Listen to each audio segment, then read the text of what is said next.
thanks for tuning into this video, which is Advanced Pedigree Identification for Bio 305, which is genetics. My name is Callie Chappelle, and I'm a bio student at the University of Michigan. And due to the breadth of the course, I wanted to make a series of videos that highlights the most important aspects of the course so you could really zoom in and understand the need-to-know topics. So I like to call this the quick and dirty because it's geared towards students who want an extra review of the most important topics, or also students who may have missed lecture and need to make sure that you understand what you really need to know for the exam.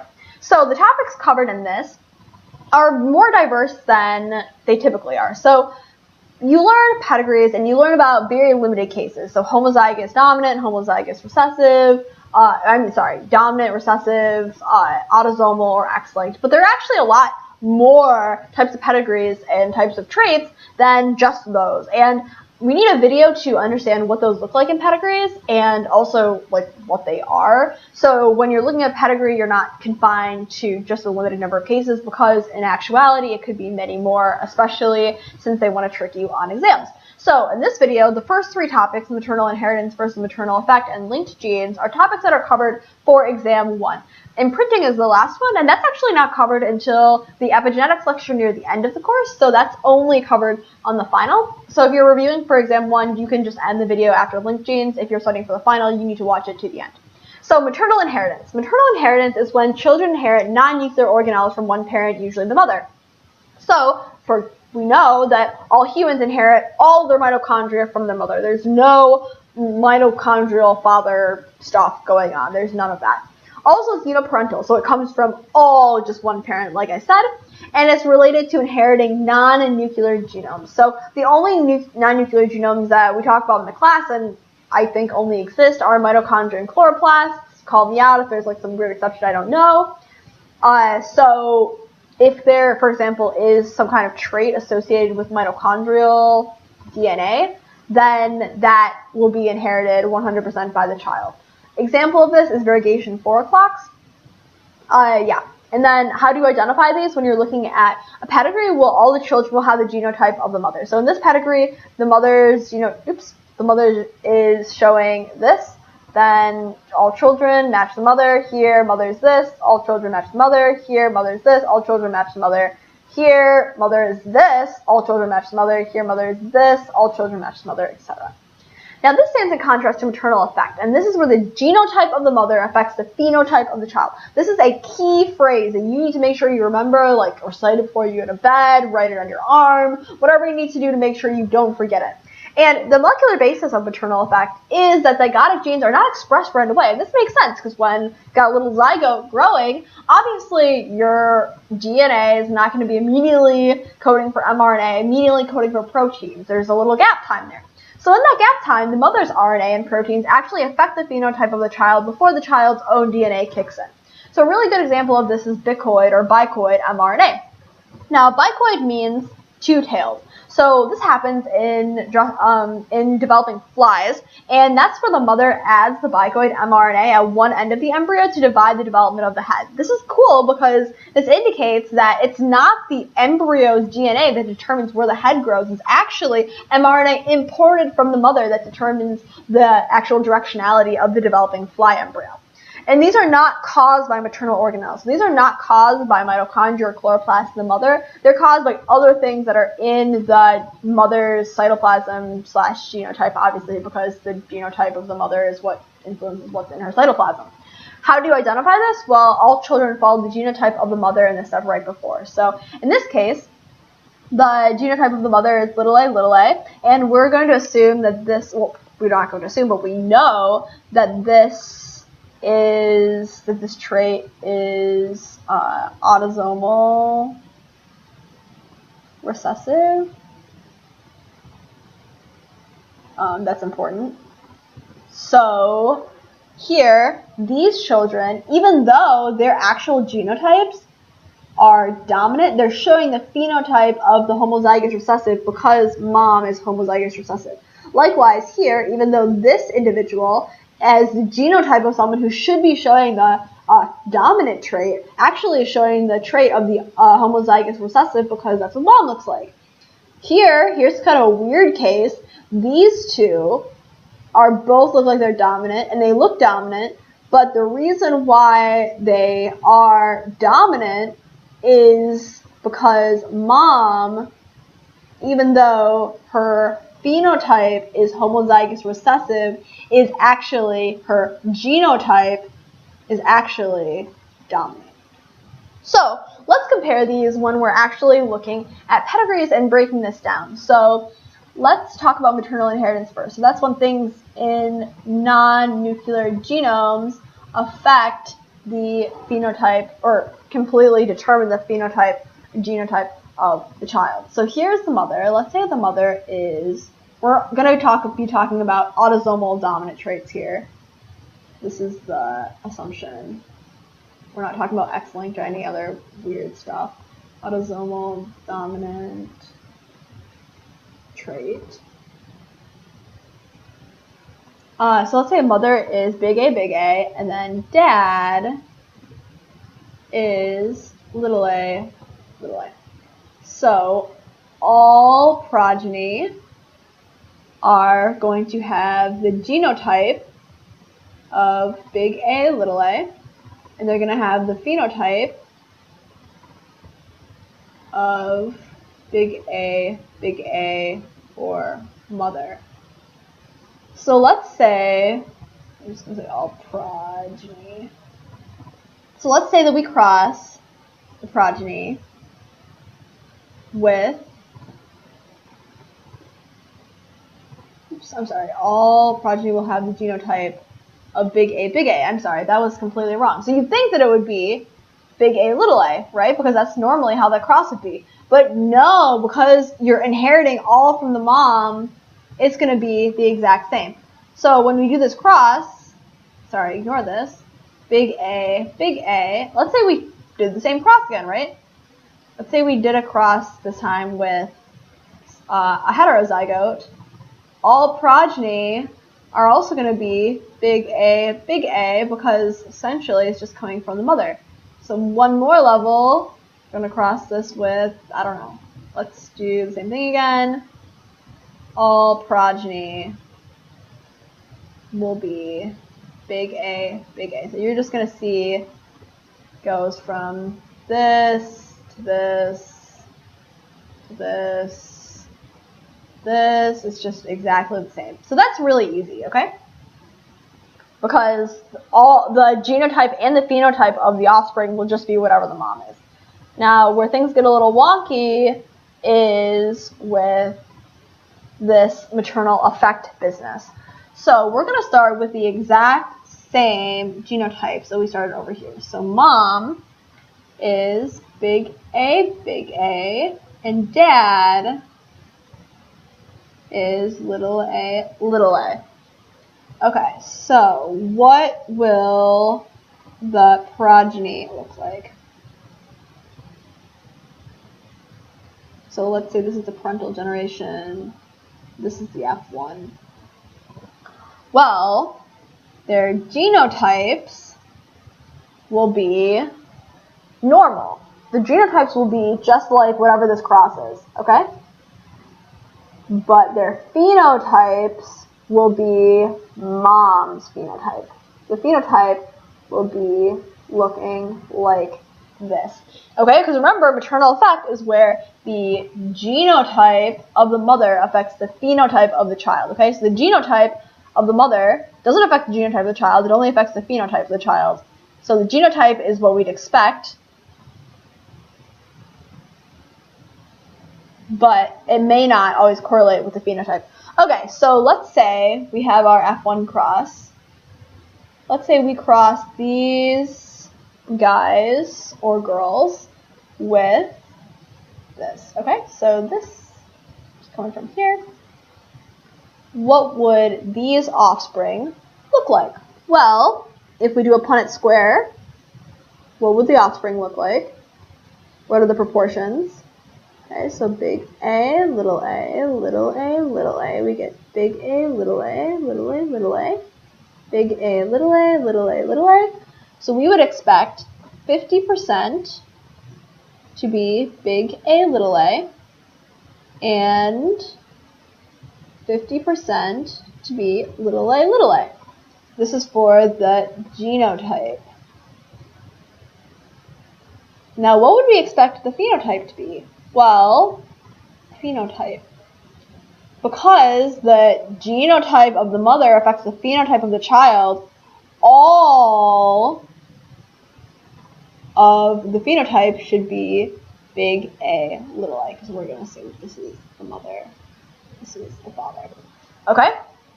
So, we're going to put one more wrench in the works. So we're going to do, here's our F2 cross.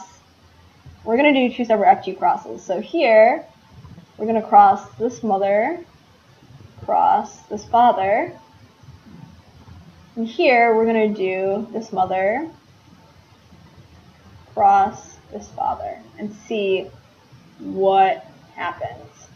Okay, so here, the genotype, again, should be the same proportions because we're doing the same cross. So 50% big A, little a, 50% little a.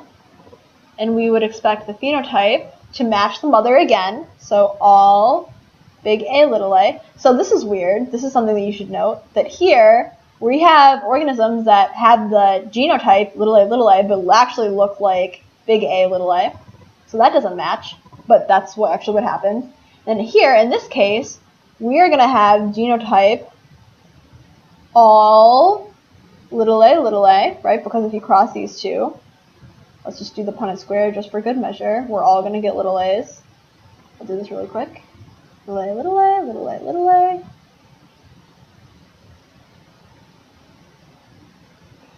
And then the phenotype is going to match the mother, right? So here, and we're going to have all little a. Okay, so I just wanted to make sure that you understand what is going on. Maternal inheritance, all going to be the same no matter what. This can alter, but it's kind of lagging one step behind. All right, linked genes. So linked genes are where genes are close together on a chromosome and are then, therefore, more likely to be inherited together. So does this violate Mendel's law of equal segregation, or does this violate Mendel's law of independent assortment? Let's see if you've been paying attention. Well, the answer is, drumroll please, independent assortment, because if genes are on the same chromosome, how could they line up 50-50 on the metaphase plate? So let's just draw a picture of what we're talking about here. So here's our chromosome. Here is our chromosome. Here are our sister chromatids.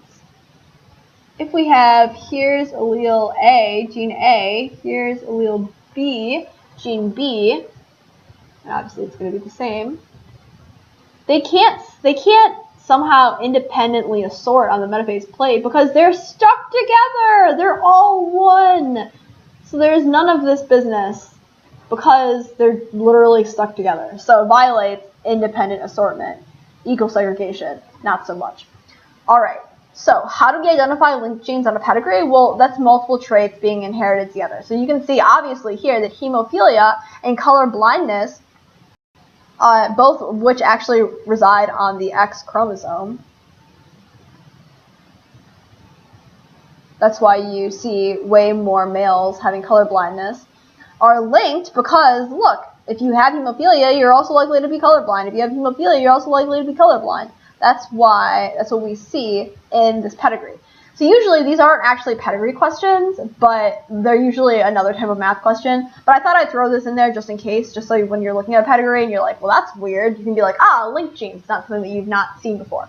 All right, the last topic is imprinting. So this is an epigenetics topic, like I said earlier, and it's a little bit confusing. So this is where gene expression is based on the parent of origin, and one parent's allele is not expressed. So it's epigenetics because the parent in which is being imprinted gets turned off through methylation, or it gets turned on through methylation. So parental imprinting is where the father's allele is not expressed. Likewise, maternal imprinting is where the mother's allele is not expressed. So it's a little bit counterintuitive where you think imprinting, you're like, it is expressed, but no, it's actually not. So this is where the mechanism is differential methylation of the alleles turns them on and off. So methylation turns off genes through a variety of mechanisms, but usually causes tightening of it causes chromatin remodeling, so that gene is not able to be transcribed and then translated. So the two mechanisms that we're going to talk about are IGF2R, methylation of the cryptic promoter, and that turns on the allele. And then IGF2 and H19, so that's methylation of the insulator, and also turns on the allele. So actually, in both cases, methylation of bad, we're just going to call it the bad thing, turns on. So that's weird, because usually we think methylation turns off, but we're actually methylating the bad things. So, you know, when you take out the bad guy, then it allows people to be happy, right? Cool. So let's talk about IGF2R imprinting. So how does this work? Well, let's draw a little diagram. So this is going to be a little bit complicated. It's going to put my drawing skills to the test for sure. So let's do the maternal one first. So here, hang on. Let's do maternal. Okay, so we're going to draw this. So here's an exon. So what is an exon? That is a section, a coding region of the gene that is still present after splicing of a eukaryotic gene. So here's exon 1, here's exon 2, and then here this is an intron. So those are things that get spliced out during alternative splicing. Here is a methylation of a particular region of the intron. Here is exon 3, and here is exon 4. Okay, so this region is, I'm just going to label all these introns, is what's called a cryptic promoter. So I'm going to do this in a different color too, actually, because this can get a little bit confusing. So here, this intronic region is a cryptic. Let's make sure that I can spell cryptic. C-R-Y-P-T-I-C. Promoter. So the promoter region is the area right before the coding region of a gene that tells DNA polymerase 2 to come through, or actually, I'm sorry, RNA polymerase 2 to come and start transcribing this region into mRNA. Now, what happens when you turn off a promoter? Well, it means that RNA polymerase, RNA pol2, can't bind. It can't bind here. It just kind of goes away. And that means that it cannot start transcribing. So what is this? So that's a normal promoter, but what is a cryptic promoter? Well, cryptic promoter actually causes transcription in the wrong direction. Wrong way. And it creates a missense. It creates just utter nonsense, like blah, blah, blah, like nothing that we care about. So that's bad, right? We don't want that. So when there's methylation of the bad guy, the cryptic promoter, it allows correct reading in the right direction. Okay, so let's show that. So it allows for this to happen. It allows DNA pol to bind here at the correct promoter and then transcribe these genes as we want. So this is a paternal imprinting.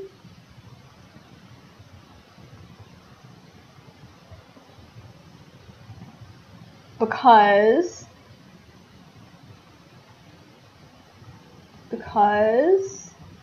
mom is on. Okay, so let's see what it looks like for the paternal. So how is it turned off, actually?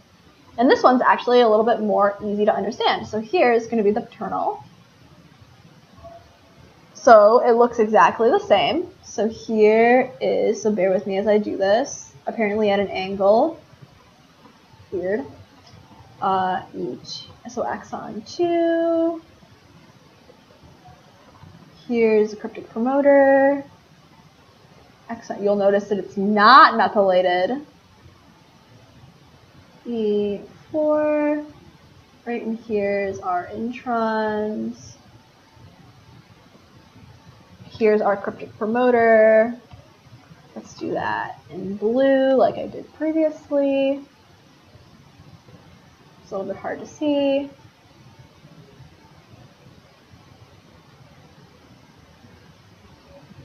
Okay, so here's our cryptic promoter. So in this case, here comes RNA pol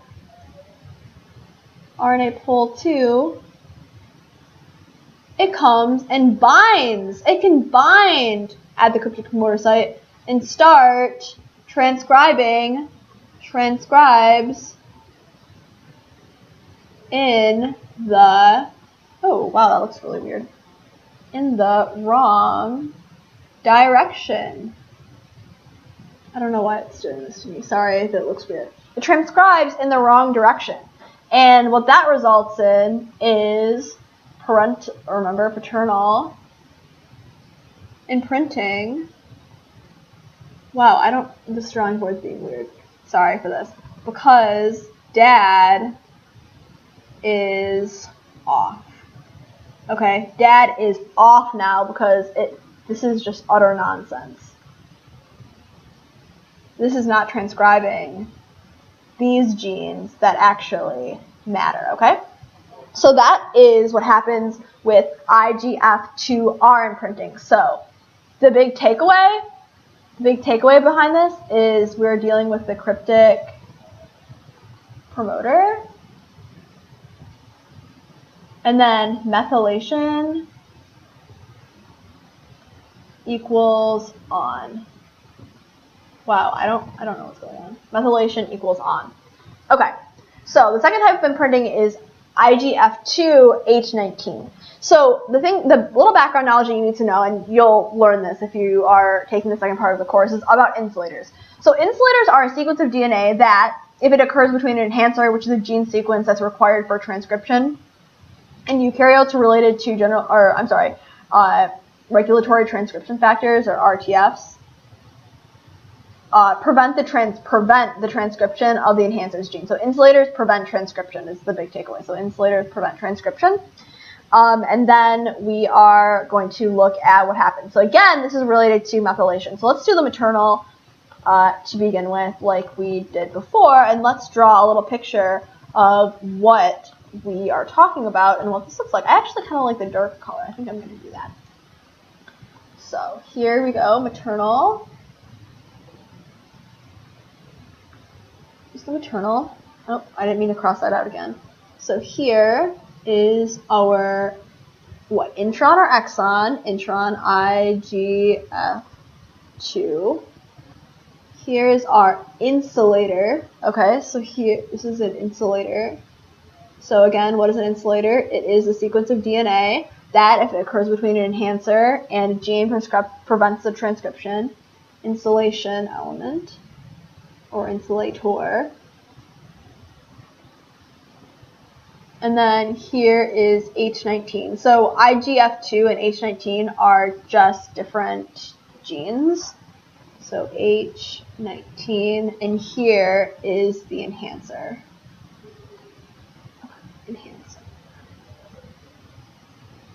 Now, maternal, this is going to be methylated, okay? Or this is not going to be methylated. This is going to have this protein, CTCF, bound to it. Okay? So, because the protein is bound, it's not methylated. Okay? So, not methylated. Okay, not methylated. So, the enhancer, so the insulator, therefore, insulator is off, is on. Okay? So, is there an insulator between the enhancer and H19? No. That means that H19 is on. Okay? Now, is there an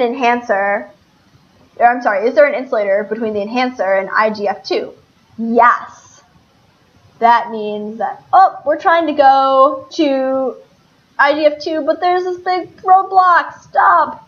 stop, so that means that IGF-2 is off. Okay? Does that make sense? Not methylated, insulator is on, IGF-2 is off. Now let's see what happens with the paternal. So let's go to the paternal. Okay, so we're going to draw the same thing. And this is paternally imprinted. And we're going to see what that looks like. So here is our IGF-2 gene. Here is our insulation element. I'm just going to call it the IE. And in this case, this is methylated, okay? So that means that the insulator element is turned off. And here we're also going to say that H19 is also methylated. So this is, I'm just going to write off here. We know this is off. If it's methylated, then we know it's off.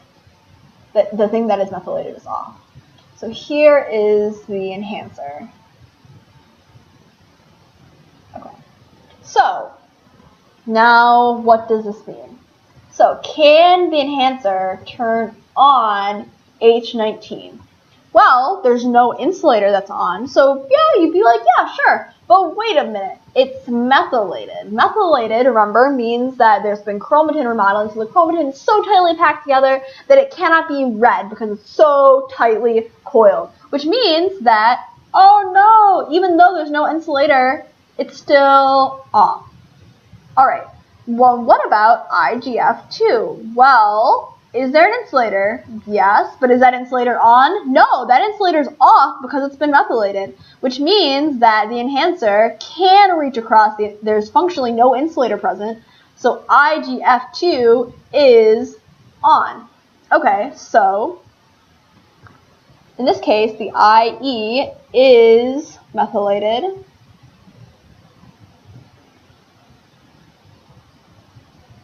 So IGF-2 is on, the F2 is on, but H19 is methylated.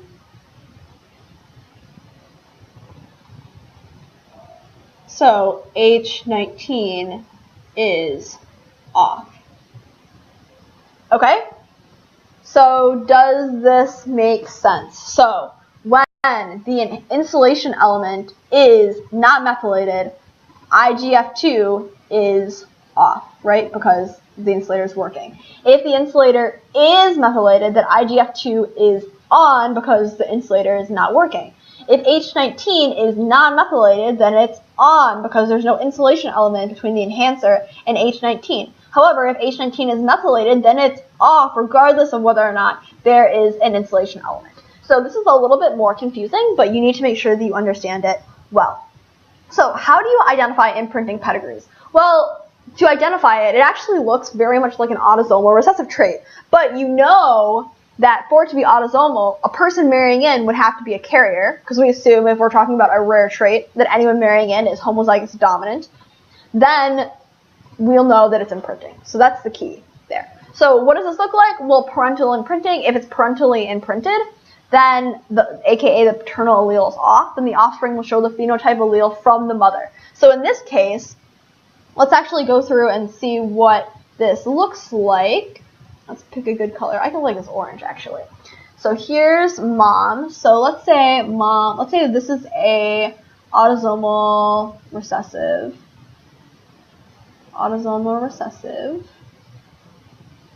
And mom is big A, and dad is little a. Okay, so let's say this one came from mom, this one came from dad, this one came from mom, this one came from dad. Then here with our children, this is like clearly a poorly drawn pedigree. Then what would this look like? Well, this would be a little a from mom. Oh, just kidding. This couldn't work. I don't know what I was thinking here. Clearly, mom would have to be this. you get a little a from mom and a big A from, let's go like this. I don't know what I was doing here. This would have to be like this.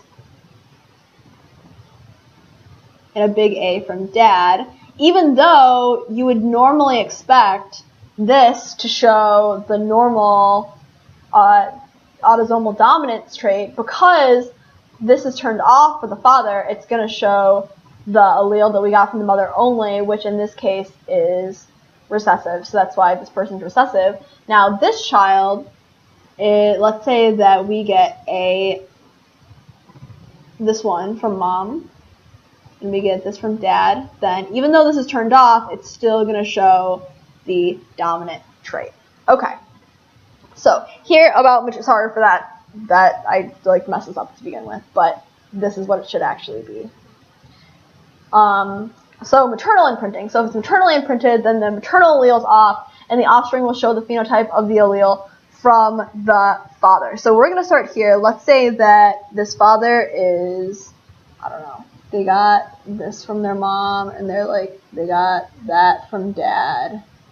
And then mom is, I don't know, mom is like this from mom, and this, actually no, let's go with this from dad and this from mom. So we're showing this, and again, this is autosomal. We always have to say what kind of trait we're looking at. This is autosomal recessive. So like, let's say that we got this from dad, so mom is showing this, even though her genotype says that she should actually be showing the dominant phenotype. And then children here, this child, because it's maternal imprinting, must have gotten this from dad, and it doesn't matter what they got from mom because it'll be turned off. So like, let's say that they got that from mom, it's still going to be dominant. Here, again, the same thing. That from dad. Let's say in this case they got this from mom. Still doesn't matter because all that matters is what we got from dad. And then here one more time for good measure, we get that from dad. And let's say we get that from mom again, but that doesn't matter. All that matters is what we got from dad. So hopefully you have a better understanding of what these pedigrees look like and then how to analyze them in context. Thanks for tuning in, and hopefully you'll be watching more of these videos. Cool.